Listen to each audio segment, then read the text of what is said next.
All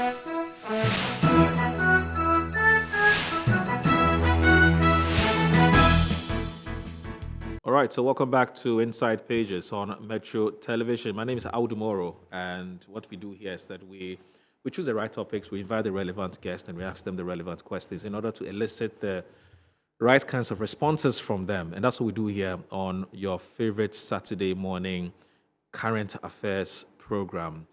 Now, as I did indicate in the beginning of the show, that we have two very important conversations to have. The first one has to do with what the revered and a legendary chief, that's Togbe Afede, the gesture that he sought to extend to the state by deciding to refund his ex-Gratia of more than 360,000 to the state, and the different meanings and interpretations that have been given to this gesture.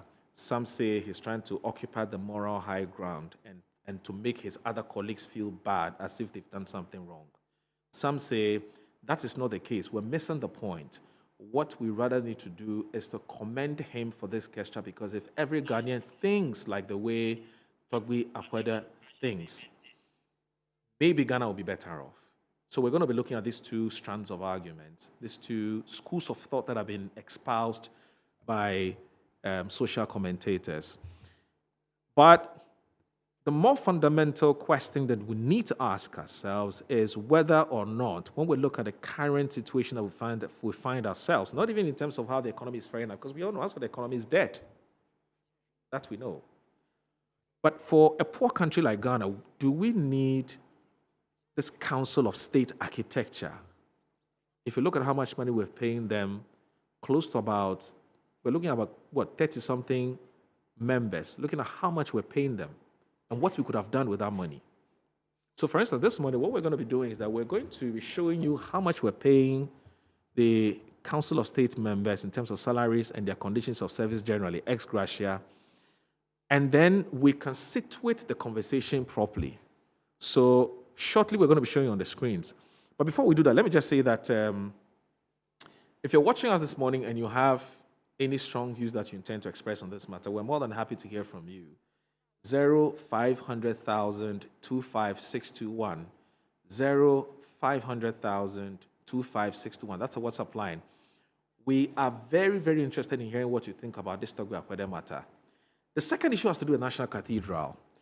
Just when Ghanaians were trying to understand why the state will contribute 25 million Ghana cedis as part of seed money towards the building of the National Cathedral, the minority in parliament then leaks another document. And that document is telling us that a whopping 142 million Ghana cedis apparently had already been paid. That also got a lot of Ghanaians enraged and very, very, very, very furious. Of course, comparing it to different outstanding debts that government is struggling to pay. School feeding program, NHIS, etc., etc. So you put that aside, and we also know that some amount of 37 million had already been paid as consultants. And when you put all of this aside, we're looking at close to about 200 million Ghana cedis.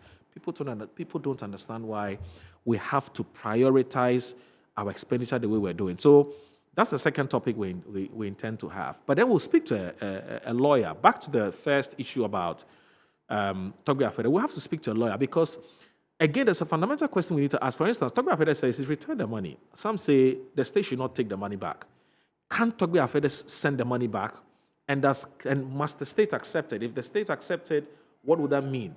Would that be right?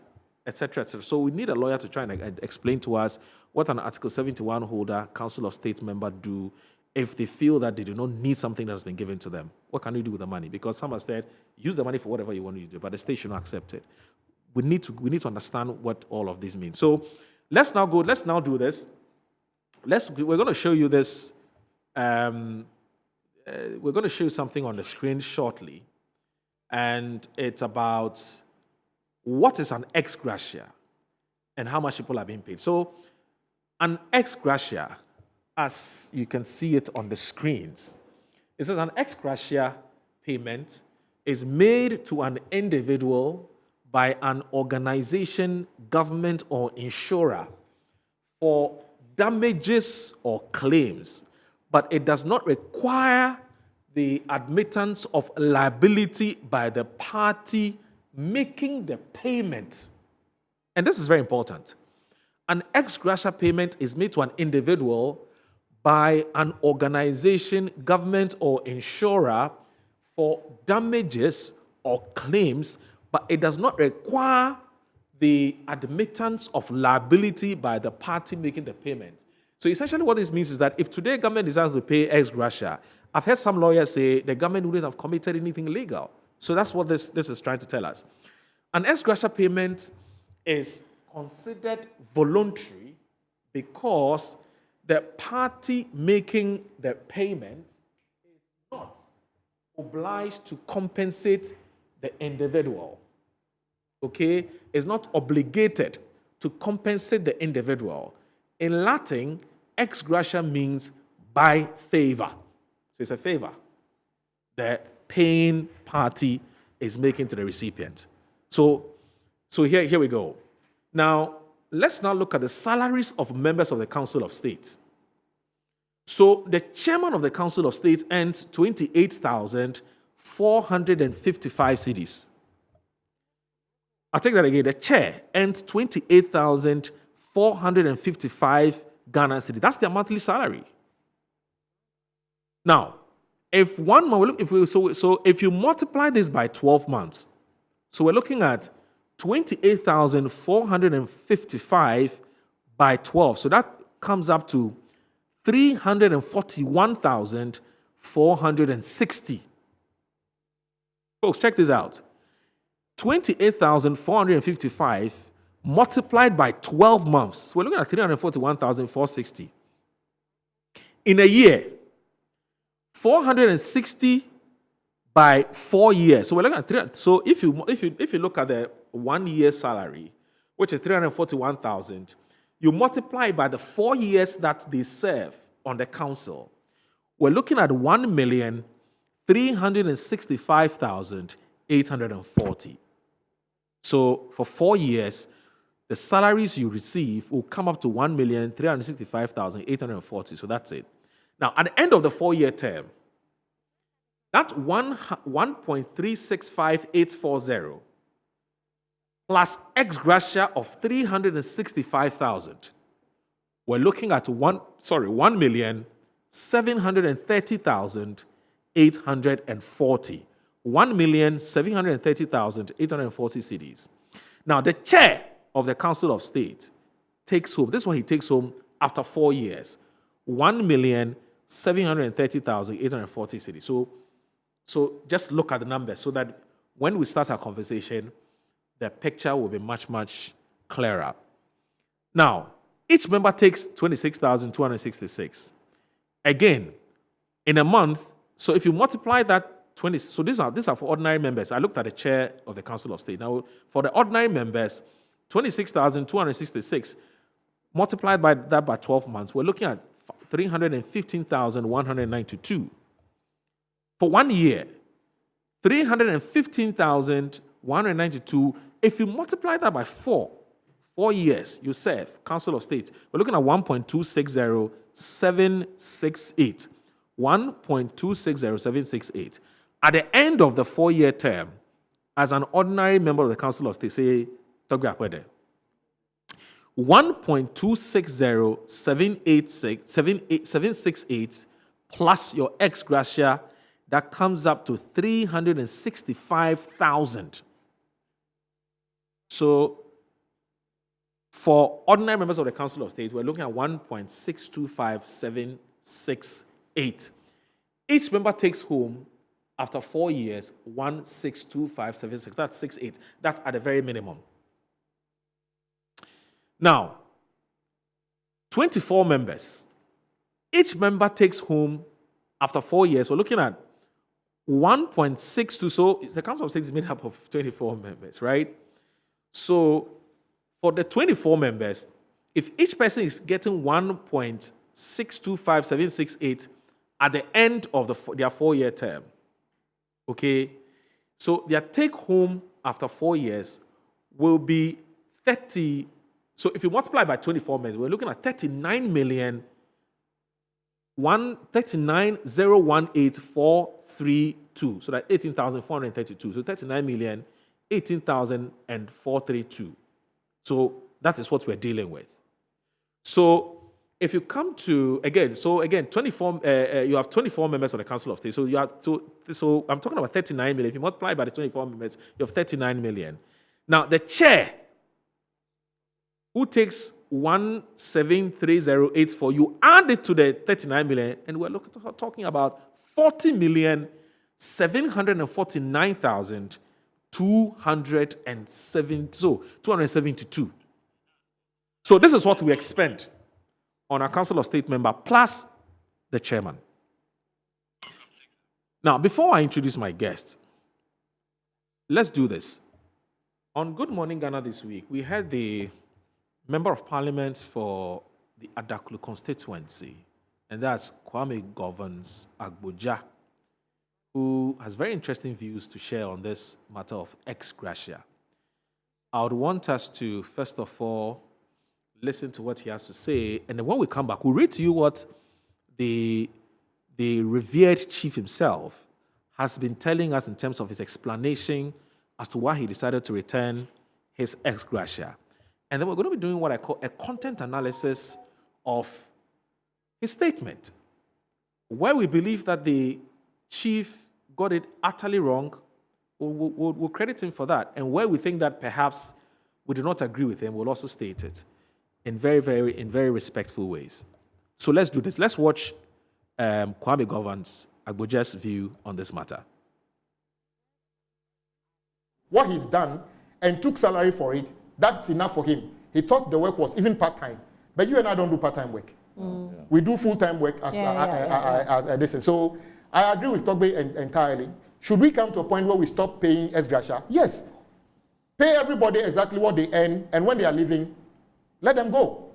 I agree to that. So I don't think he said anything which is inconsistent. He's held that belief, and he's also shown that there are other ways that... What's the justification for Ex-Gratia?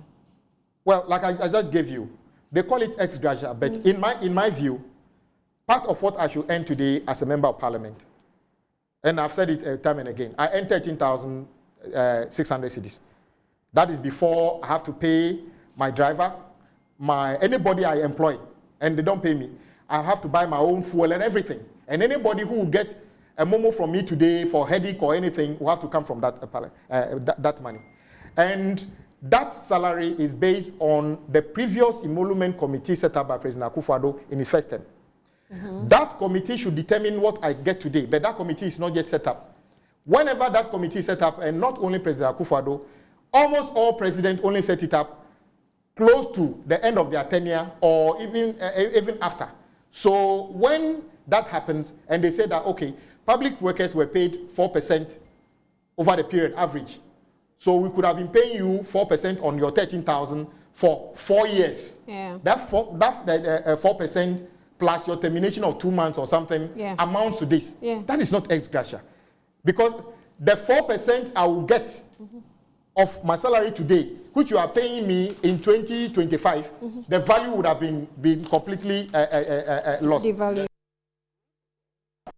My understanding is that he is against huge Ex-Gratia, not Ex-Gratia. That's my thinking. And also outrageous benefits to people who have willingly opted to serve the state and all that. I mean, this is a personal principle, and I think that on the face value, I think it is something that is noteworthy, but we have served in other capacities in this country before. I don't know those capacities, the benefits and all that, that if he's doing this, then I think that for me to come to a determinate and convincing conclusion, even though I feel that on the face of it, it is something commendable, his past activities, okay, on other boards and government institutions must be known so that you can trace the consistency. As a psychologist, one thing I know is that consistency of behavior is very important. All right, so that's Dr. Kingsley Nyako. He is the Member of Parliament for the Kwadaso constituency, expressing his thoughts as well on the issue of ex-Gratia, which has been occasioned by the decision by Togbe Afede, who is the Awu Mafia of the Asogli States, the revered, astute banker, and also a chief, and also the former National House of Chiefs president. He has discharged a gesture which many have applauded, but some people also have issues with it. So what I'm going to do is I'm going to introduce my guest for my show this morning. So I'm expecting the Honorable Charles Bisu, who is the General Secretary, MVP and General Secretary aspirant. He'll be joining us shortly. But in the studio, I have the Executive Director of Solidaire Ghana. That's Mr. Benjamin Esuman, who is already with me here. I'll introduce Ben, and after introducing Ben, I'll read to you what the revered chief has said concerning his decision to refund. Now, he first of all rejected it and he's refunded it. We'll tell you what his reasons are. So let me welcome Benjamin Esuman. Ben, good to see you. Good morning. Good to see you, my How are brother. you, brother? Thank you. Right. I'm sure that you've been following discussions about the good old chief and his decision to refund his ex-Gratia. Whereas some have praised him for his decision to refund his ex-Gratia, some have also said perhaps he was needlessly attempting to occupy the moral high ground and to make his other colleagues feel bad for accepting it. I mean, if he doesn't want it, that's fine, but it didn't have to come public in the first place. So you've been monitoring, you've been following, you've been listening. I don't know what you make of this particular conversation. Do you think we've missed the point? Or you think that the issues that have been raised are legitimate and they are understandable? Well, thank you. This revelation goes to the core of our state building efforts, that as a poor and needy country, that our governments have to go cap in hand, begging other countries to give us aid in order for us to be able to balance our budget and be able to build roads, build hospitals, build schools for our people. We have to beg for loans and grants. That such a country has an emolument regime that is so predatory to the extent that when people who volunteer at the twilight of their lives, who have served as chief justice and have become former chief justices, people who have served and have become former commanders of the Ghana Armed Forces, former chief of defense staffs, former IGPs, are the people who are supposed to be attracted, appointed to come and offer counsel to the president. Not every day, but on such a time and period that the president may require their advice. That such people, having gone on retirement, receive their entitlements from the judiciary or the police or the Ghana Armed Forces or wherever they find themselves, when they finally congregate to advise the president, and the president's tenure ends after 4 years, such colossal amounts of money are voted into the bank accounts of these people. It's a matter that must prick the conscience of every Ghanaian who desires the best for this country and who indeed mean to protect the public purse. Because you cannot promise to protect the public purse when in office you gleefully vote out such colossal amount of money to people who have already retired and received their benefits. Look, for example, let's look at the membership of the Council of State. Right. As in your analysis, perfect analysis, and I wish that after the program you release them, the You images. mean the calculations that we did? Yes. Okay. The only point of departure that I have is that since the creation of the 16 additional regions, the number on the Council of State has shifted from 24 in addition to additional 6, making it 30. Exactly, 30. Because you have a former Chief Justice, Yeah. you have a former Chief of Defense Staff of the Ghana Armed Forces, you have a former IGP, and then you have the President of the National House of Chiefs, making 4. The law says that the President on his own can appoint 11 people to be on the committee. Right. That makes it 19. Yeah. Then you then have to calculate and add the 16. That makes it the 4 plus the 11 make it 15. And then you have to add the 16 additional regional representatives, because each region is supposed to elect 1 person to the Council of State. Not 2? 1. 1. Each region 1 The person. 16. So you add the 16 to the 15. You add To it. the 14. Yes, you add it to the 14. Yeah, that makes it 30. That makes it so. So that even shoots the figure, it makes the figure higher. Yes. So you have the former Chief Justice, you have a former Chief of Defense Staff 2, you have the IGP making it 3, the President 11 making it 14, then you have 16 representatives from the regions, making it 30. Yeah. So the amount that you calculated is even way higher Right. than the astronomical ones that we saw here. Right. And as a country that we are so poor, to have such a regime that attacks our national coffers and withdraws money with an iron fist like that, that is a moment that we must all bow down our heads in shame. Right. It is unfortunate that we have a government that promised change, and each government in waiting, in opposition, they promise change.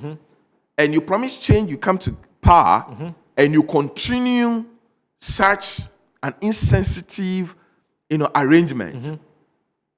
For me, it leaves much to be desired, and we must call those in power who signed the documentation to support the release of funds for this purpose. You must call them out and call them for who they are. Right. And tell them that we are disappointed, we expected better from them, and they've not delivered. Also, my brother, if you have somebody who has served this country as a former Chief Justice, you will receive 4 months of your salary each year that you served. Every year, 4 months, put together and given to you. If the current Chief Justice salary is, let's give it as 20,000 Ghana cedis, and you're giving him 4 months salary for each year he has served, and say he served for 20 years. Brother, we are talking in areas of about nearly 2 million Ghana cedis. He's taking that 2 million Ghana cedis. He's taking it home. Every month, the salary that the current Chief Justice receives, the retired Chief Justices are receiving. Right. Because they retire on their salary. The living Chief Justices started from Madam Georgina Wood to Sophia Kufu. They are receiving the same amount of money as the current Chief Justice is receiving. And yet, when you are appointed to come and advise the president when he needs it, as a council, you go on a salary again, in addition to the one you are receiving as a former Chief Justice. So what you're saying is that, are you suggesting that there's some element of greed And the fact that it is unconscionable It, for people to take what I call double ex-gratia. Is that the point you're trying to make? it is very un-Ghanaian. It is very unquestionable. It is predatory. It is insensitive. And it is very, very disappointing that people that we have held in high esteem Yeah. and given our top positions in this country. You served as a former IGP. You served as an IGP. You have now become a former IGP. You are still receiving the same salary as the current IGP is receiving. When you were going home, we calculated and gave you 4 months of each month's work done as salary, and gave it to you as a lump sum. And when you go home, retired, you are not going to office. We pay you every month with the current salary that the current IGP is saying. But you see, but here's the thing. And yet you come and you are scooping so much from the public. No, funds. but Ben, so who do you blame? Moro. The 1992 Constitution is very clear. Article 71 holders, Council of State members are part of Article 71 holders. So there's a superstructure which clearly determines what these guys are entitled to. So how do you blame the executioner, so to speak, or the implementer of what the Constitution says, rather than what the Constitution says? Moro. When the 1992 Constitution was promulgated, we didn't have 16 regions, did we? Now we have 16 regions. Yes, so we need to do something about the Constitution. Exactly. Let me do this just shortly. I beg you. I'm sorry for rudely interrupting. Benjamin Isuman, very, very astute gentleman. Let's do this. We asked the question about the propriety or otherwise of a Council of State member returning monies that have been legitimately and legally given to them, and whether indeed the state must accept it. If the state accepts it, what would be the implication? If the state doesn't, what would that mean? And then also, there have been different opinions that have been expressed about Article 71 holders, especially that which has to do with ex-gratia. Some say because ex-gratia by its nature, it's gratuity. So it's a favor I am doing you. If I decide not to give it to you, you cannot take me to court. So it's not justiciable. I don't know whether I get the point I'm making. It is not justiciable. I need to ask Justice Abdullahi for him to put some clarity on this dilemma that on this debate once and for all. Justice Abdullahi is a private legal practitioner. He's joined us. Justice Abdullahi, good morning. Thank you very much for joining us on Inside Pages on Metro Television. Hello, Justice Abdullahi, can you hear me? I think we're having some challenges with the audio connection. Justice Abdullahi, can you hear me, sir? Okay, so we have some challenges. When we get through to, when we're able to rectify this technical challenge, we'll speak to him. We lost him, so we'll get back to him. But for me, that's the thrust of why we want to speak to him. One, if a Council of State member decides they want to return or refund their money, will it be well within their right to do so, or they lose that right to do so because it's something they're entitled to, as some have said? Secondly, when we talk about ex-gratia, is this something that the state must, at all costs, pay persons who belong to the Article 71 holders? So he needs to come and explain that to us. So these are, for me, are the two fundamental questions that I need to ask him. Fortunately, Mr. Jasbisu, who is an aspiring General Secretary of the New Patriotic Party, has joined us, has joined the conversation, and we'll introduce him shortly. So, Ben, I was asking you the question about where do we lay the blame? Is it on the Constitution or the implementers of the Constitution? You know, because the Constitution clearly tells us what we should do. Moro. Approval of payment. People who come under Article 71 Yes. and all that are approved by the President of the Republic of Ghana. Right. A certificate is therefore issued to the Minister of Finance, Yes. who must then sign on to instruct the accountant, the Controller and Accountant General's Department, the Director General, to then order Bank of Ghana to release The money. money. Right. So that is the procedure. Right. In all these cases, there are civil servants whose job is to do the paperwork, the draftings, and all that to enable the actors to Right. sign on for execution. Right.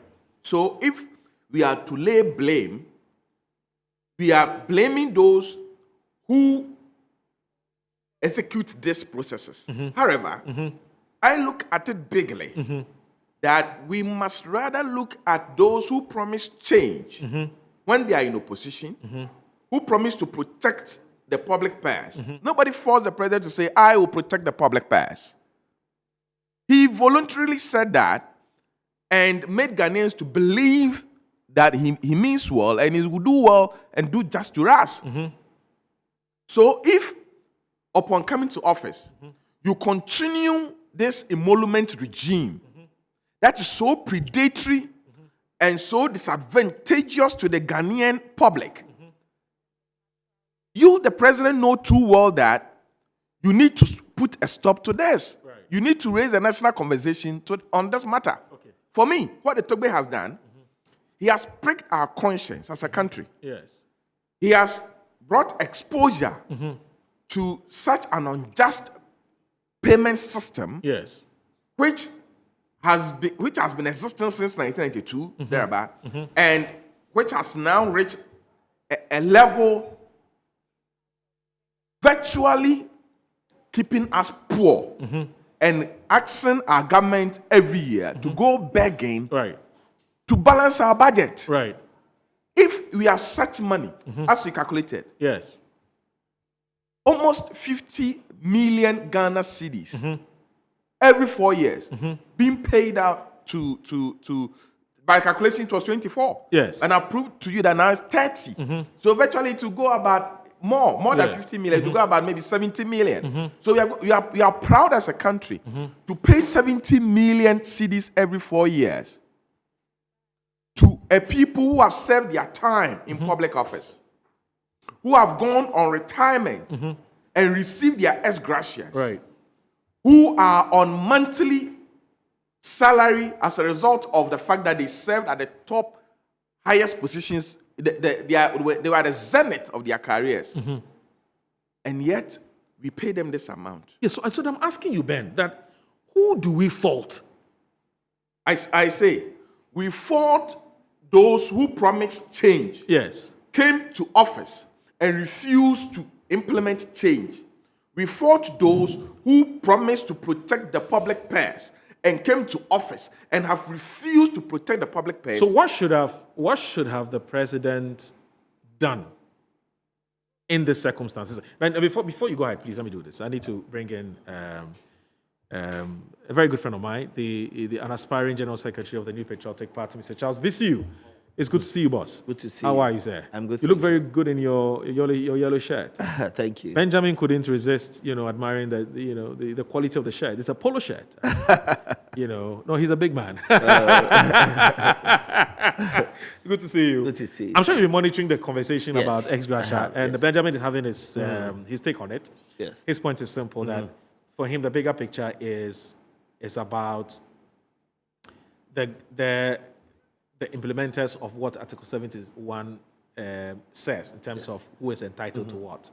Now, if you have a government that says they want to protect the public purse, he's surprised that the government is not doing anything about it. That's what I was just about to ask him that. Okay. What did he expect the government, the Nana Akufo-Addo government, to do about Article 71 relative to Council of State members? Because that is where we have. That is what we're talking about. Of course, the bigger picture has to do with other beneficiaries of Article 7 under Article 71. Yeah. So that's where he is now. So I was asking you, Ben, that what is it that you expected the president to have done in fulfillment of his promise to protect the public purse relative to Article 71? What? So get the constitution to be reviewed, or what? The president promised that upon his election, Yes. he will create 6 additional regions. Right. He went through a process.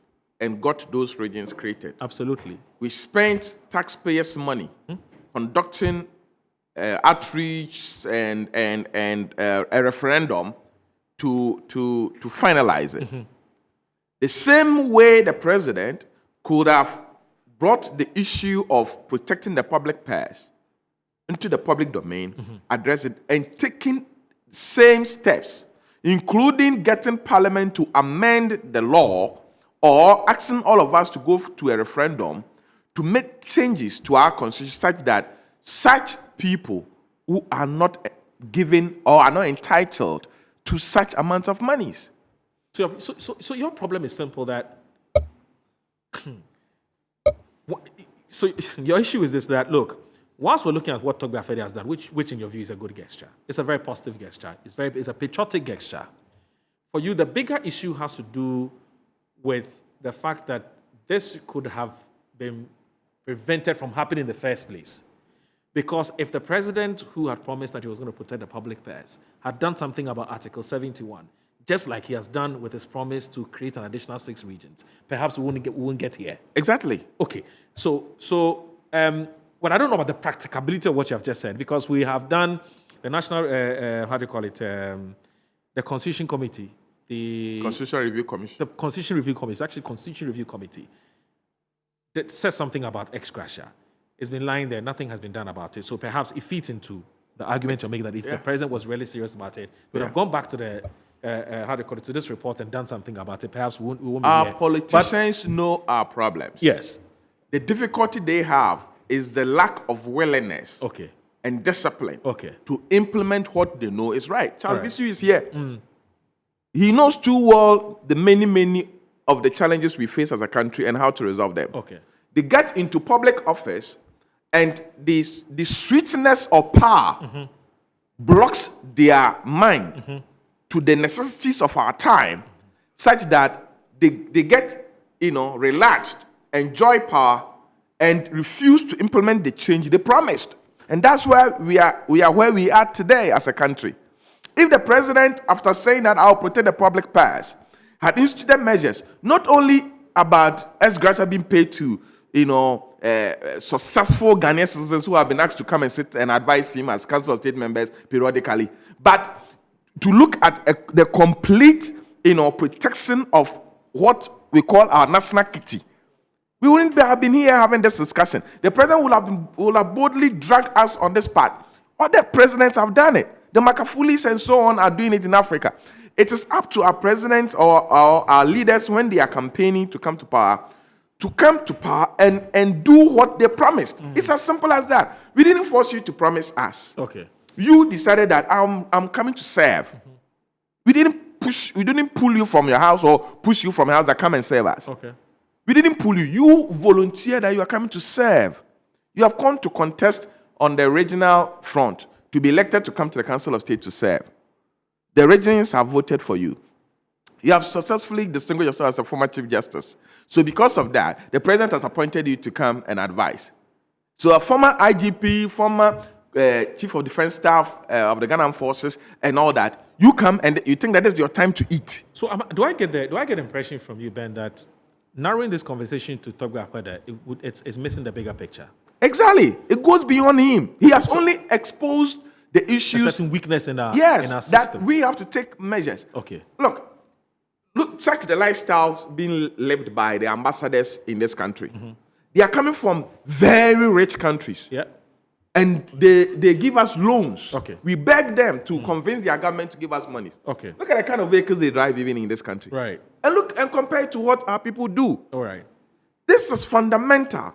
If you're protecting the public purse, let's implement it. Okay. Let's go by it and stop, treating the Ghanaians with what people will call audio promises. All right. So, Mr. Charles Bisu is here. But Mr. Charles Bisu, I picked some information. In fact, somebody just drew my attention to it. That some delegates from 16 regions this Thursday picked nomination forms. Not 16, about 6. About 6 regions. Yes. Okay, picked nomination forms on your behalf. Yes. The 6 and these are delegates. Yeah, they are of the party. Thank you. Yeah, there are about 6, about 30 to 35 people. Oh, okay. From about 6 regions. Okay. And they decided that they'll come and then go and pick the nomination for me. Right. You know, hitherto, in our politics, people will say that, oh, I didn't know about it, and then, no, I knew about it. Right. And then people were doing it, and it's like, I didn't want to contest. No, they knew that I have the intention to contest. So they contacted me and said they would want to go and pick the form from. So I gave them the money to do that. They saw that as a form of networking amongst themselves, so they can go out there and then work for me. What regions do they come from, these 6 delegates? Volta, Central, Eastern, Greater Accra here, Western North. Does and it then, mean- the Upper East and Upper West? Okay, but so does this mean anything? Does it mean anything? Oh, it means that, for delegates, showing interest in it, because, I've been regional secretary for 8 years. Okay. A member of the National Council for 8 years. So I know the structures of the party. And through that, I've been interacting with people here and there and all that. So they know what I've done in the party. And the election is focused on delegates. And so if delegates come in and say they want to help you, then it means that they are actually going out there to do the work for you. Okay. It doesn't mean that I'm not going to go out there and visit the constituencies. In the coming week, I will go into every single constituency to outline what I intend to do. Okay.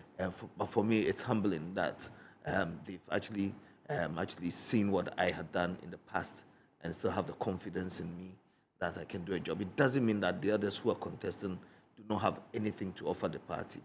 We've gotten to the point where it is a competition of idea stage that we all, and the best comes to bear.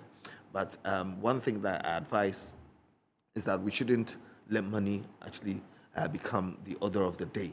Because if a political party like MPP, arguably the oldest tradition within this country, if we are going for elections, we've always led the electoral process here. And if we let money comes to the fore, then it defeats the purpose of actually coming out. Sometimes I do say this, that, the universal adult suffrage, it says that one of a sound mind, and then you must be of above 18 years to vote. So for me, then it means that that vote does not belong to you, the individual. It belongs to the community, and that is why it has, basically been entrusted in you. Because if everyone has to vote, then those without sound mind will be eligible to vote, and those under 18 years will be eligible to vote. But you've been entrusted with a vote, so that you vote for somebody or a party that can come and bring development within your community. So if you go for money and then vote against the will of the community, then you've done a disservice to the country. So I've always said that, this argument or the saying that your vote is your right, your vote belongs to you, I disagree. I believe that the vote belongs to the community that has been entrusted in you to do the right thing for the community. So I've spoken to most of them. I will set out there, speak to them. We shouldn't allow money to come to the fore, because To be the influencing factor. yes, because 2024, if within our party, if we are letting money come to the fore, then when we get to the major polls, people will be queuing and asking us for money before the vote. So I'm saying that charity begins at home. Let the best come, because the economy is in turbulence. Now, I believe that the economy will come back. That's But interesting. Yes, I believe that it would come back. But then we need to actually go to the Ghanaian and tell them the reasons why we went through the turbulence and all that. But if within our own intra-party elections, we actually splashing money here and there, then it means that you've defeated the purpose of actually going out there with a message, basically. We're having a conversation about the saga of the ex-Gratia returnee. And if you look at a country like Ghana, where we don't have that many honest men, or we have that many dishonest men, Yes.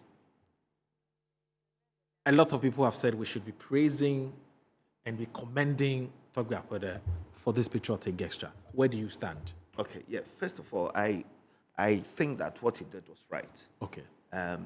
He feels that and voluntarily he feels that from his statement, he doesn't deserve that amount of money because of the work that he's done. You see, but for me, he's a paramount chief. I know a lot of chiefs who go to public board meetings and all that and do not even accept their per diems or the allowances given to them. They think that it's a service to the country, and they've done that quietly. I would have wished that when he returned the money, there shouldn't have been a statement coming out there you return it quietly, and then the appropriate agency that you return the money to in the year of whatever, when they're publishing their report, then it comes out there. Then the Ghanaian populace will say, oh, wow, the chief did this, and then he came out, but he didn't even, but because he came out with a statement, people are thinking that it's a populist thing. Right. That's why people are reading meanings into it. You know what I mean? Because if you allow the agencies, if I return the money to, is it the Controller and Accountant General Department, and then they are coming out with their report and they say, okay, at the end of the year, this is how much we dispersed, and this is how much came in, if there's a structure for that. Then Ghanaians will, oh wow, the chief did this, and people will emulate what he's done. But that statement coming out, then people start reading meanings into it. That's what I think has generated this hula balloon. Now, if people have delved into his attendance, that's 16 out of a number of it. So maybe when you look at it, it's like the statement coming out has defeated the whole purpose. But it's a right gesture for others, and coming out with a statement doesn't mean that people will have to follow suit. I am thinking that maybe he came out to do that based on the cabinet meeting in Peduasi, where the president said that we're cutting expenditure. So the government is taking the lead by cutting fuel consumption, the fuel tokens that Allocation. are giving allocation By 30%. Exactly, and then salaries and all that. So he was following suit. Then that would be the case. So if he hadn't been published, because none of the government officials who returned their, who's had cuts and all that, has published this. So what actually informed Togbe, the eminent chief, for doing that? To go public. Exactly. So that's what I'm saying, that if you're done quietly, because it's not everything that has come out there, but with time, people will come out. But my brother Ben was saying that the president said he was going to protect the public purse. Yes, he said so. But then if we come out and say that he said he was going to protect the public purse, so he should have actually instituted something or pertaining to Ex-Gratia, then I beg to differ, because when he said he was going to protect the public purse, there were areas that he's done, you understand? The paperless thing at the ports and all that. So there are other areas. Maybe the president was looking at other, and there's something called opportunity cost. So what he's saying is right. Maybe we have to look into that area now that Togbe Afede has done that. Maybe we have to follow suit and then trigger the conversation. That I disagree. And again, he mentioned Tanzania, Magufuli. You know, Magufuli's thing was again populist, you know? Right. Because after he died, I'm close to Tanzania. I went to school with a lot of them in my Master of Laws Okay. and all that. And these are people in the top echelons of their political hierarchy. And they tell me the things that were unraveled after the man had died. You understand? So most of the things, because I met a mate of mine and I said, your president was doing well. And they were like, no, don't say that. Right. Because most of the things that were going on in there was so bad. You understand? So I wouldn't want us to liken ourselves to them. But then, to whatever is happening now is based on our constitution, 1992 constitution. And the president believes in the rule of law, so you adhere to it. It doesn't mean, I think that the constitution itself needs to be updated, not scrapping it, but we need It to needs to be update reviewed. exactly Right. with certain things so that it's abreast with time. Because if a law was relevant in 1900, that law might not be relevant here. It has to evolve. So I think that that's the way to go. Actually moving the society forward. So to answer your question, yes, the Ex-Gratia thing, the Togbe has done well, but then the statement has actually generated a lot of conversation.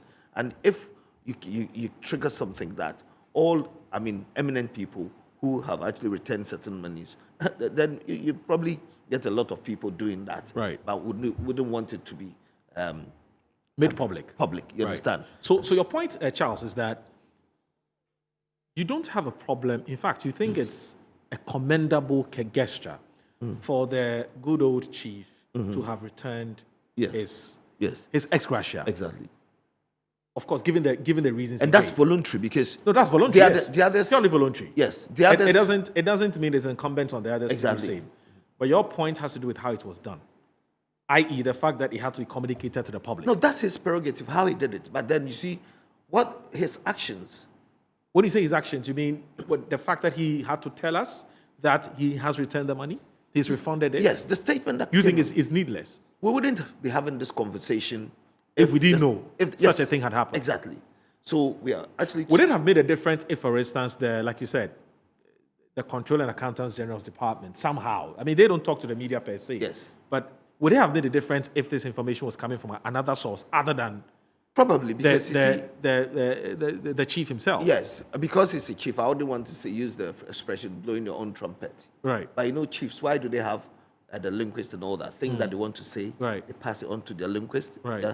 So certain things doesn't come directly. No, but, from but don't you rather think that, Charles, that what Togbe Afede perhaps was trying to do is also to prick the conscience, as Benjamin has said, the conscience of the nation, and to let the nation know that, look, some of us are prepared to make sacrifices in order for this country to take its proper shape economically, Yes. because we know where we find ourselves. Yes. You understand what I'm saying? Because remember that even before Togbe Afede's news broke, there have been calls for government to cut down drastically its expenditure, which the government but is to be doing. fiscally prudent. Okay. Now, if you have a Council of State member who is not necessarily a government official per se, strictly speaking, or so to speak, but he comes out to say that I understand the times in which we find ourselves in, and so I want to let Ghanaians know that some of us have conscience and some of us know where we find ourselves in. And so we want to let Ghanaians know that some of us appreciate what they're going through. And so take the money back and use it for something more important. Let me give you an example. Please let me do this. I need to speak to Justice Abdullahi because I have 3 questions for Justice Abdullahi. But he's joined us. Justice Abdullahi is a private legal practitioner. He has accepted gracefully to be with us. Justice Abdullahi, thank you very much for joining us. Thank you so much, Moro. I'm sorry, but I can hardly hear you, sir. You're on. Okay. So, Justice Abdullahi, if you can speak up a bit, I'll be very happy so that I can hear what you're telling us. But now, my first question to you is this. Now, when the Constitution says that the President approves the ex-gratia for MPs and other Article 71 holders, and then the MPs approve the ex-gratia for the executive, would you say the Council of State, for instance, falls under the executive, or they don't? I need you to explain that to us. That's my first question to you. Thank you. So, Moro, this is how it works. Technically, okay, so let's take it from the commencement of the Nomenclature Council of State. Okay. When it started in the second Republican Constitution. Right. So this is the first time we actually had a Council of State introduced into our body politics and indeed the constitutional rule.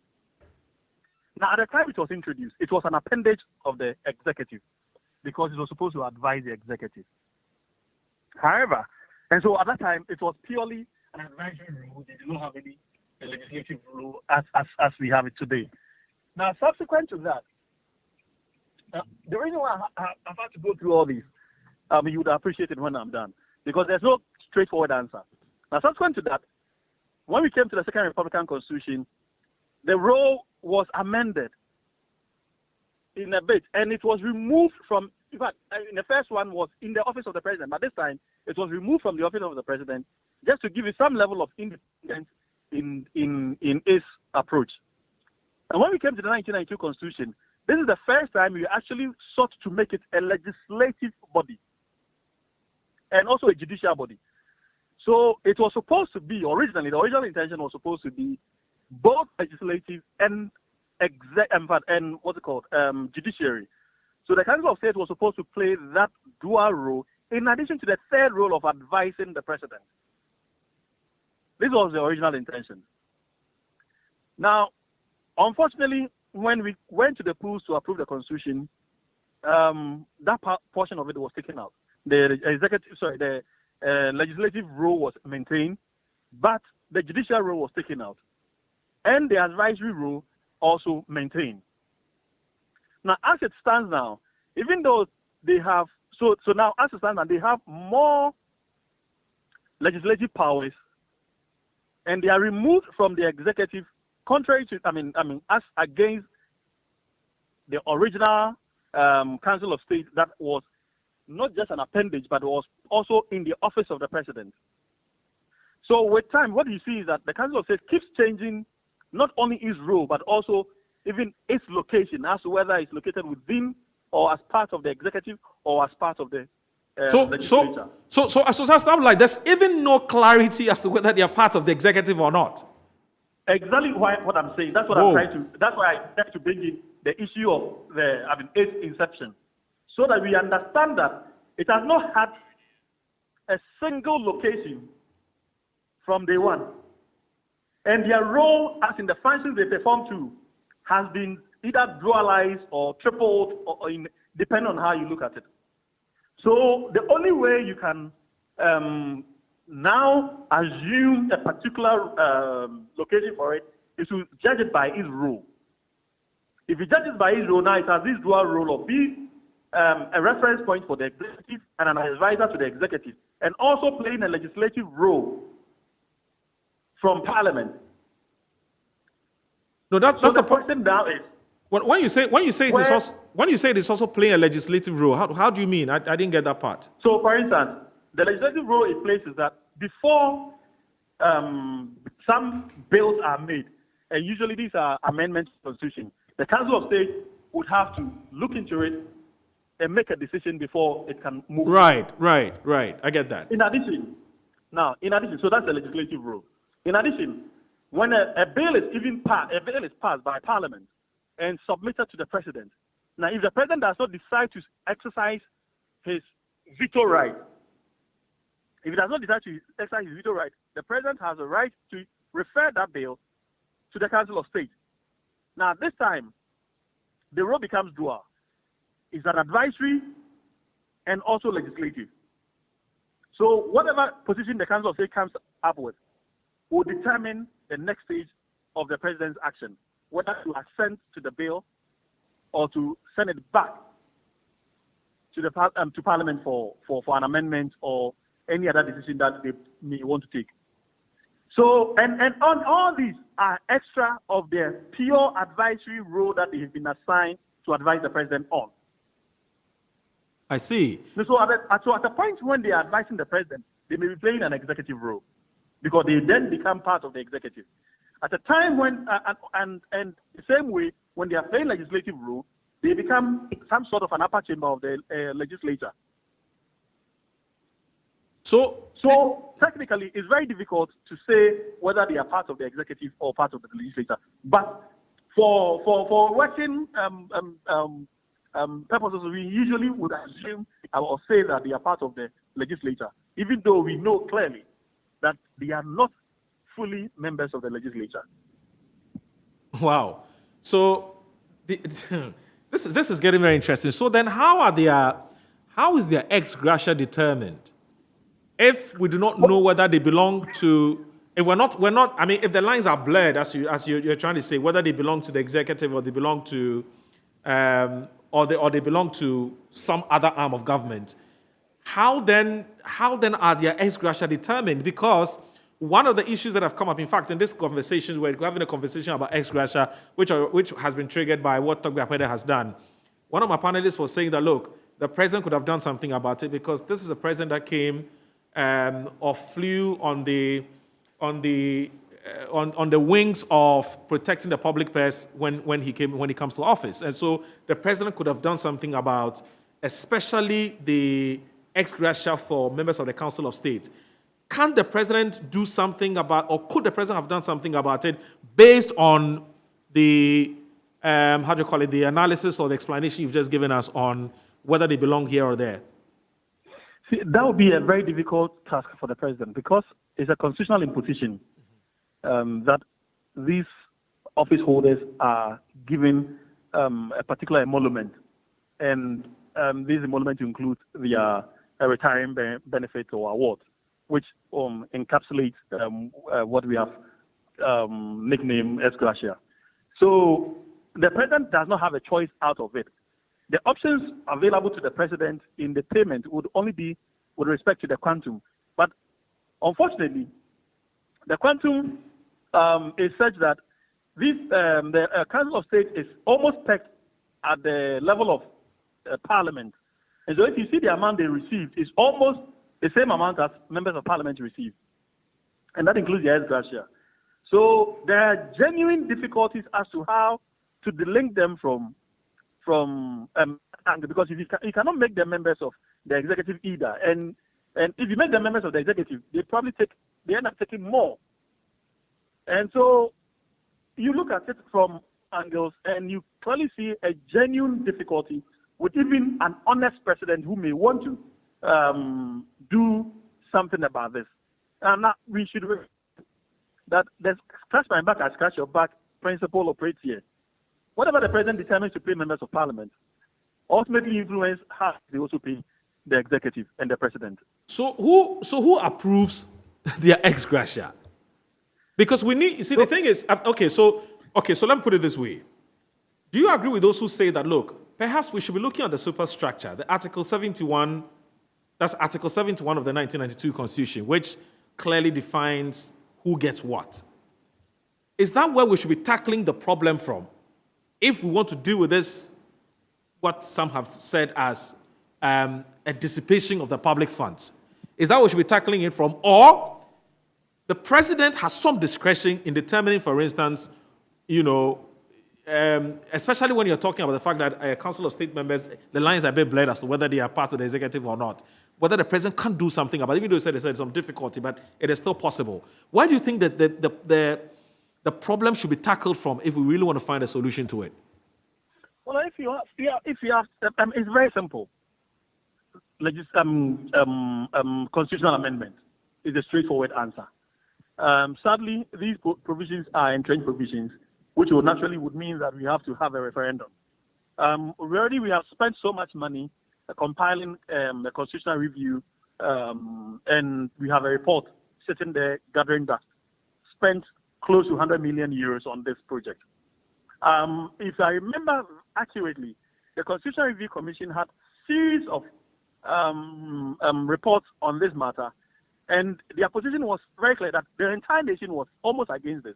And so they recommended some form of a revision of this whole Ex-Gratia conundrum. But they did not take it away. That's the other challenge. So it does appear to me that much as the masses are against this, it doesn't look like it's going anywhere anytime soon. Because the Constitutional Review Commission, which gave us so much hope, is not completely abolishing, in their recommendation, the payment, all these payments. Because, of course, they still believe in the fact that members of the executive in particular, and indeed members of the other arms of state, would be unable to take up any employment subsequent to departing office. And so if you do not take care of them well, then you end up perpetuating the continuous corruption and fraud and other things that keeps eroding our scanty resources. And so based on these factors, it's still maintained that even though we shouldn't have a form of Ex-Gratia, but we should have a holistic payment plan, emolument scheme that would be more beneficial to everyone. But everyone here would all know that would be the executive and other arms of government would have a special take, just to avoid the constant insult and abuses that come whenever Ex-Gratias are paid. That's quite interesting. The point remains that yes, it would mean that we still would have to re-look at those recommendations, assuming we are even going by what the Constitutional Review Commission said. But otherwise, we would have to have a national debate on this matter. Clearly, the politician would always lose, but the politician would never be interested in this. But that doesn't take away the fact that we are disgruntled, we are not interested in this, and we are not happy with the continuous payment of over 100 million Ghana cedis to only members of parliament, which does not include the executive, does not include even the Council of State. If you put all these together, we are talking about close to 500 million Ghana cedis paid every 4 years. Close to 500 million Ghana cedis every 4 years for something that we can never justify. It's clearly not sustainable, and we cannot continue to have this. I agree with you. It's not sustainable. That's why we're having this conversation in the first place. But Justice Abdullahi, I have two penultimate questions. In fact, I have two questions more to ask before you take leave of us. Now, one has to do with, so for instance, you just say that you've just reminded all of us what the Constitution Review Committee says, which is quite clear in that report that Ghanaians are against the payment of ex-gratia. So then, would you then say that you agree with those who say the president could have done something about it because at least there are some grounds to say that this is what Ghanaians are saying about ex-gratia. I have come to power and I want to do something about ex-gratia. He could have done something about it. If the president wanted to do something about it, what really would it have taken for the president to have implemented the report of the Constitution Review Committee? Good. So this is what I said earlier, that the only thing, the president's options are just two. That is, first, in respect of the amount. In respect of the amount that goes out. And second, in respect of an amendment. So if the president wishes to take it away completely, then it has to be a constitutional amendment. And this being an entrenched provision would mean we have to have a referendum. And the last time we attempted a referendum, we know how it ended. The intrinsic interest of our leaders make it very difficult for some of these things to be done. Power is sweet, as I keep reminding us. Right. Power is very sweet, which is why, even though the president and indeed the entire nation was against, or in fact is continuously against the the appointment of our local government authorities, it is almost impossible for us to get around this. Not because the executive does not agree, but because power is so sweet that even if, once again, I refer you to the Constitutional Review Commission's report on this matter, you will notice that the white paper, when it came, was of the opinion that, yes, you will still vote for these persons, but upon the recommendations of the president will still have to nominate 3 persons for us to vote for them. Now, when President Akufo-Addo came into office, we were expecting something different. But unfortunately, it wasn't. He disagrees with the 3 nominations from the executive. But in this place, he would want us to vote on party lines. Now, this only reminds us that so long as things are in the interest of our leaders, it's very difficult without a very strong advocacy for it to be changed. It won't go anywhere. Impossible. That's the whole point I'm making. Right. We have to have a very strong advocacy in now, place. I get that. We'd have to work and push a bit harder if we really want this to happen. But just finally, and I'll need your quick thoughts on this. Quick thoughts on this, Justice Abdullahi. Considering the fact that the president had so many advisors at his disposal, do you still think that 21st century, 2022, we still need the Council of State? Just as you said, quick. I have had an article on this, and my position has been clear that the Council of State as it exists presently has outlived its usefulness, and we can have a better Council of State. We can retool the Council of State to its original intentions of the framers of the Constitution, or abolish it completely. These are the 2 options. Otherwise, what exists presently is needless and has no place in a constitutional rule. All right. I want to thank you very much, Justice Abdullahi, for accepting to talk to us. It's a pleasure. Thank you, too, for God and country. Right. Justice Abdullahi is a private legal practitioner. I think he's put the matter in its proper perspective. Thank you. So let's do this. We'll take a short break. When we come back, Mr. Charles Visi was on the floor. He would finish with his submission, and then I can bring in Benjamin Isuman, and then we'll go to our next topic, which has to do with the cathedral. Close to 200 million is what we've spent so far. Is it justified? I'll be back.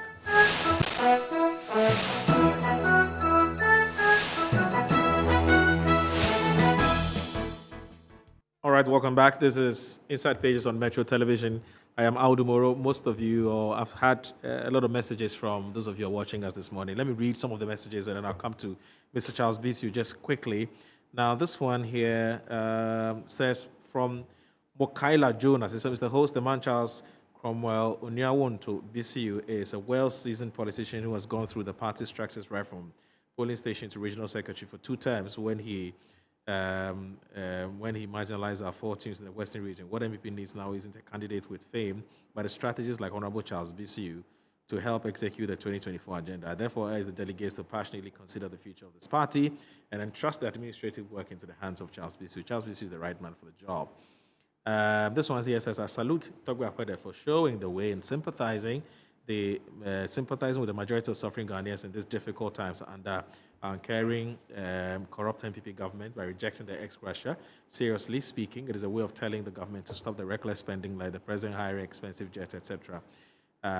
It says, away with an uncaring party in government come 2024 general elections. Papa Bisu in Accra sends that message. K.A. Yabua and Kumasi said, Mr. Charles Bisu's submission, Togbe Afede returning the ex-Gratia is an act of selfless patriotism deserving of mega publicity. I don't think he said that. He rather was of the different opinion. He didn't think it deserved a mega publicity. At least it has provoked the necessary discourse that can potentially lead to dealing with a canker of plundering the state coffers in that manner. That's K. Yabua from Kumasi. Brad from Medina says, Togbe came out with statement because there were rumors that the monies in the account was a bribe. Please read the first statement. He said that's the reason why. So that explains why he was saying that he didn't think that he was being trapped with that amount of money. So, good morning, Moro and your panelists. The ex-Gratia payment must completely be abolished because it is not fair to the youth of this country.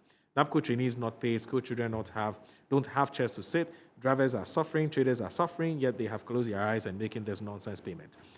God bless Togbe Afede for making a refund to the states. Whoever is taking the money is not looking for the development of this country, but for their own stomach. God saves our mother country. Interestingly, there was something I wanted to ask Justice Abdullah. It escaped me whether indeed Togbe can refund the money, and whether the state can. He can. Of course. Okay. Truth be told, the ex-Gratia and other emolument packages for the political elite in the light of the present economic reality, if not checked and reviewed with immediate effect, not only will it provoke more economic crimes, including armed robbery, it may as well spell doom for the country's democracy. Mr. Yabua from Kumasi sends that message. Okay, so I'll read some from time to time. So, Mr. Charles, you were on the line. Okay. Sorry, you were on the floor. Yeah, so I'm thinking that. Okay. You see, Togbe refunding the money, I said that maybe it could have been done quietly. Okay. And then looking at his pedigree, All right. a former president of the Volta Regional House of Chiefs and all that. Former president of the National House of Chiefs. House of Chiefs, yes. Yeah. Could he have triggered that? And also being a former member of the Council of State, I would have thought that he could have actually triggered that the LI or an amendment be made. So if he writes in that vein, then people will see where he's coming from. Okay. By refunding it and actually putting it out there, that's what triggered what went on between himself and Paul Adomotri. Right. And then you see it went as low as Togbe saying that he's a stomach journalist. You see, so then it's personalized. You see what I mean? Because the state has paid some money to you, you're refunding it, and then you come out with a statement. Then a lot of other people who have done it quietly must come up with statements. So we'll have so many statements. But if he had gone a notch up to say that he believes that this law is obsolete and that we should bring it into modern times, then he's triggered with his positions that he's held before Bank of Ghana. And then people will look at it with that seriousness. So people are thinking that even though it is voluntary, there might be something behind it. You see? Okay. And then looking at What could possibly be behind it? Pardon? What could possibly be behind a man simply wanting to be a patriotic citizen? See, I'll give you an example. There's another lady from the Western region who is a member of the Council of State, Asuma Hene. Okay. I think in the run-up to 2020, she was a member of Council of State for the first 4-year term. And all the proceeds, her salary, she channeled it into building an edifice for the chiefs in the Western region, a beautiful edifice in Elembele, where she hails from. And in her speech, she said that the monies that came to her as a member of the Council of State, she actually channeled it towards that and then actually got people to, help her to build that. Was that published? You get my point. But that edifice is there. So a lot of people have done something. But these are two different personalities. No, yes. The social status of Togbe Afede is not the same as that woman. These are not the same people. She's also a member of the Council of State. Yes, I know, but I'm saying that as a person. So let's put, even if you put their positions let's put Council aside. of State. My point is that if you today you talk, you'll be quoted. Perhaps if I talk, nobody will quote me. But being a Because member you're a of- big man. I mean, No, you are Moro. potential general secretary of the New Patriotic Yes, but Party. Moro, yeah, but you're a journalist, so we all fall within a certain category. You understand? But I'm saying that let's put Council of State in context. Yes. He was a former member of Council of State. Yes. He has refunded his Ex-Gratia. Yes. And I'm saying that a current member of state who served 2 terms, the first one, she said that proceeds or her salaries Yes. should, and then Ex-Gratia should be channeled into building something. And she finished with the edifice, a beautiful one, and handed it over to the chiefs, because the chiefs in the Western region didn't have a befitting place. But that wasn't publicized. You understand? That's why I'm saying that if Togbe had moved a notch up to say that the law that allows Ex-Gratia to be paid should be reviewed, then with that position, people will look at it as a nationalistic thing. Okay. But people are seeing it as an individual thing. So what he's done, there's an advantage and disadvantage. So you smell mischief? You smell mischief in what is done? No, I'm talking about advantage and disadvantage. Those the disadvantage to it that people smell mischief. Yes. That maybe from previous comments that he's made when Professor Mills came. So it's actually opening the can of worms. The advantage to it is that people are seeing that he's patriotic. Okay. And that other people will emulate it. But I'm saying that if he had gone a notch up to say that that law, just as Ben is saying, that it needs to be reviewed. You understand? Okay. With his pedigree, if he had come out to say that, let's look at it from that angle, let's change the laws. Because I've been a member of the Council of State and I believe that we do not deserve Ex-Gratia and all that, then from that higher office of Council of State, if we stop paying the Ex-Gratia, then maybe it would actually cascade down Okay. to all Article 71 holders. So Right. the entire Article 71 is actually looked at, because now people are looking at the quantum of money that is being paid to former ministers, MPs, Council of State and all that. And then people are seeing that applying an opportunity cost sort of thing, that money could have gone into other things, Okay. which makes a lot of sense. So let's actually generate a national conversation towards Ex-Gratia, and then we all, gear towards that. But blaming the president to say that he said he was going to protect the public purse, You think it's neither here nor there? No, it's a point that he's made. Okay. Maybe if I'm the president and I'm listening, and maybe when I go back, I would say that, okay, Suman said this, let's look at it. That's how we build a nation. But I'm saying that if you look at it, the president might not have thought about it, but has done other things that seem to be protecting the public purse. And I mentioned the port where we went paperless and all that. Hitherto, a lot of money was actually being going out, being not accounted for and all that. So that's the way I believe that we have to go. Okay. So that's Mr. Charles Bisu. He's an aspiring MPP General Secretary for the New Patriotic Party, giving us his own opinion about the Togbe Afede matter. But let me ask you this, Benjamin Isuman, just briefly before, because we need to move to our next topic. Ben, I've had people ask this question that, look, didn't the good old chief, the revered chief, know that this was what he was going to be entitled to? Why the suggestion that he was surprised that he had been paid so much? Okay. Didn't you know what he was getting himself into when he accepted to become a member of Council of State? Okay. We must understand that Togbe Afede was a member of Council of State by default. He was How do you the mean president of the National House of Chiefs. Yeah, so that made him entitled. And by chairing the National House of Chiefs meetings, he, by law, must be a member of the Council of State. So he didn't venture out to apply to become a member of Council of State, Right. as others do in the regions Right. and all that. Right. But this one is by default. Yes. So he knowing the nuances of what goes on within the Council of State is another matter altogether. Okay. He might have known, he might have not known. But Okay. for me, that is even Not the issue. not the real. Look, brother, people are suffering in this country. The inequality gap in this country is huge. The fact that some people go to work and at the end of the month receive less than 1,000 Ghana cedis, yet people who have retired on their salary and receive their ex-gratia from their institutions are being paid over 200 million, that's over 20,000 Ghana cedi now, a salary for advising the president. It's unacceptable. So unpatriotic and unacceptable. Look, some teachers, this week I put on my Facebook wall that a teacher will work for 30 years and go on pension and receive 50,000 Ghana cedi. My brother, I was nearly chewed on Facebook. Why? Because people told me stories about their mothers, their aunties, and all that, who had gone on retirement and received less than 20,000, 30,000 Ghana cedis.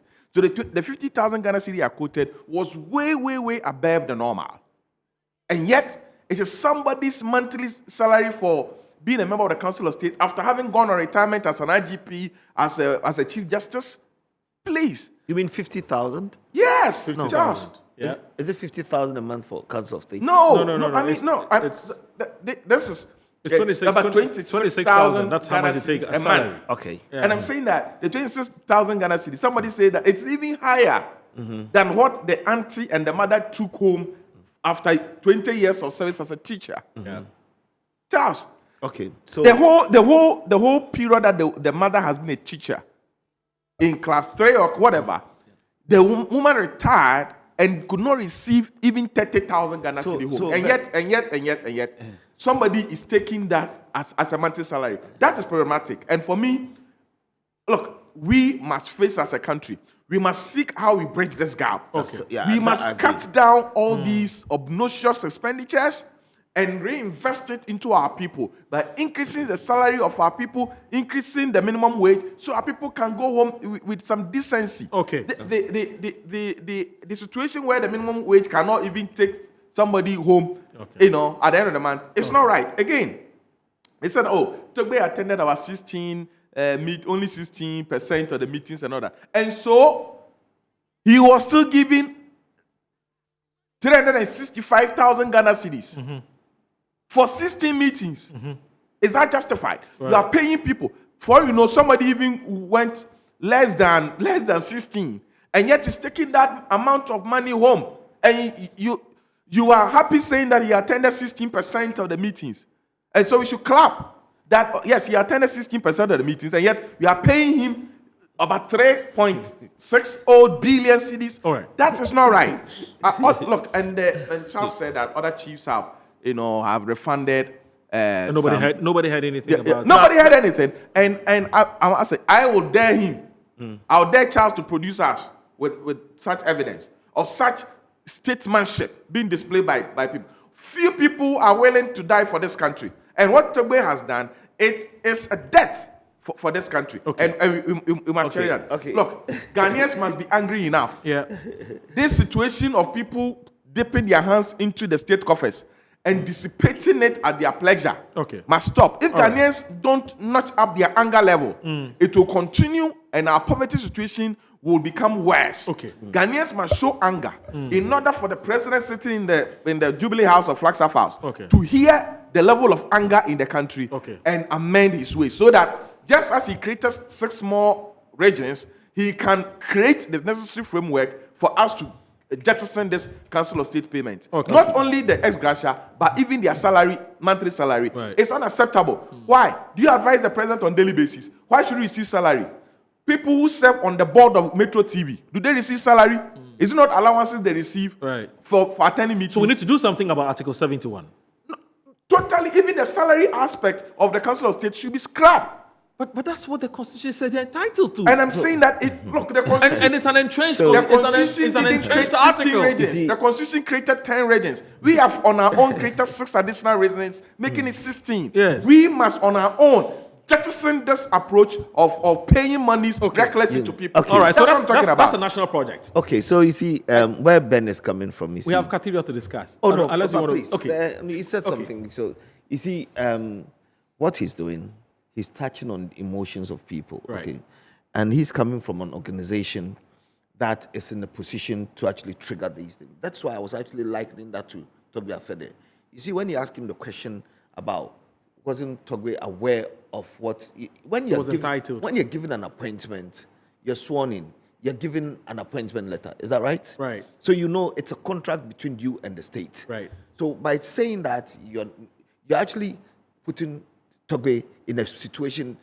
It means that he's going to sit there to advise the president and all that, and he's given a document to say that I've been appointed, and you do not read it. Then you don't have the case being a Council of State. Right. Now, You have no business being there. exactly. So I'm saying that yes, he's aware. That's why I'm saying that he could have gone a notch up to say that, okay, let's look at Article 71. All that he's saying, I agree.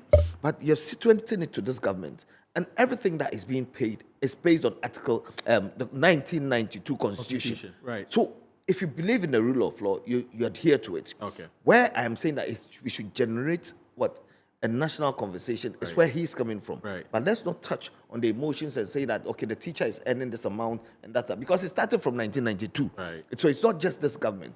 I am looking, the last time I came here, I said there's a disparity between the salary structure. Right. How are we going to do that? If you increase the salaries of teachers now, which is very important now, it could affect your economy. Yes, I agree that maybe those at the top should actually reduce their salary, but we would never be satisfied unless, of course, if we want to be paid like the Western world and all that, then because our country is more like a net importer of whatever we do, so we do not determine what comes into our country. Okay. Until we get to export more, and then our balance of payment is always in tandem with other countries, then we can actually determine the things that happen in our country. Because, for example, you see, following the COVID and Ukraine war, people are saying that it does not have an effect on this country, but it has an effect on it, and it even applies to paying salaries and all that. Please, it's important because you see, 10 million barrels of crude oil emanating from Russia, okay? It doesn't come directly to Ghana, right?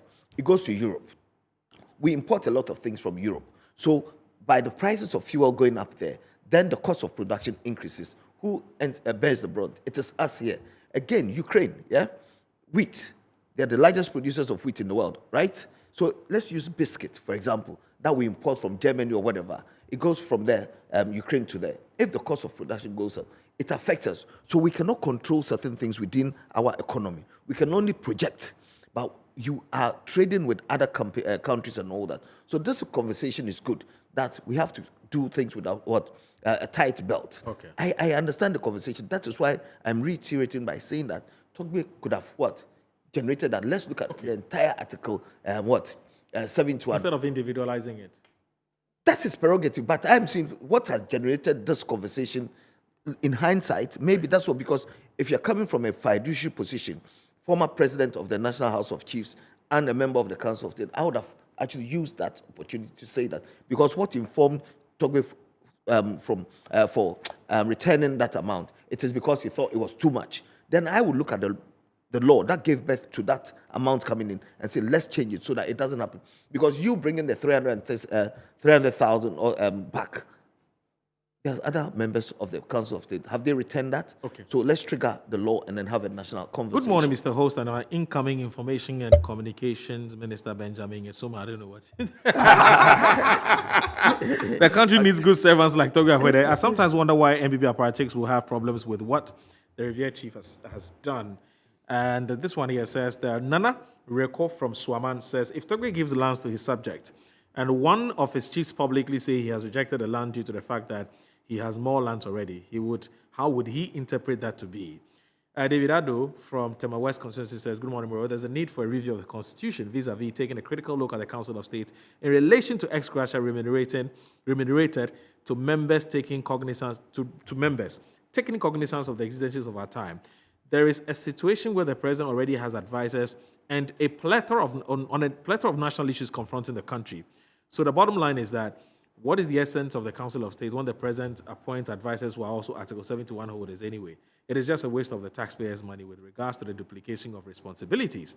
And this one here says that from Abronoma Jack from Tafu Kumase, for those using taxpayers' money anyhow, thinking, our dear God lives in churches and big cathedral. Acts of okay, I've not touched on the cathedral yet. Togbe attendance sheet for the Council of State was very poor, and yet taking salaries and loan, he refused to talk about this. That's coming from Kojo Gato. This one from Do Good in Atiwibu says, good morning, host and your panelists. My worry is if government wants citizens to sacrifice their low salary without increment, and you are here taking this fat money while the youth suffers. Why are we doing this to ourselves? Rita from Kumasi says he must refund all the allowances he received from the state. This is purely hypocritical. Kojo Gato from Medina Council says Togbe should tell us the meaning of inappropriate money in his letter to the government. And Osman Gedel says, please, you remember the taxi driver who returned some money a woman left in his car. You saw how we praised this driver, and even he was rewarded with cash from individuals, and even the vice president, the driver was sincere and truthful, and every Ghanaian appreciates that gesture. The Honorable Chief did us a great service returning his ex-gratia, and then all of a sudden, that is not a good gesture. What is wrong with some of us? Most of us are sycophants and bootlickers, and unfortunately, they are the ones having access to the news. This government is full of inconsistencies. You reward a driver who returned monies left in his car, but not doing same to a member of the Council of State who voluntarily returned such a huge cash to the state. That's so sad. Osman Gedel.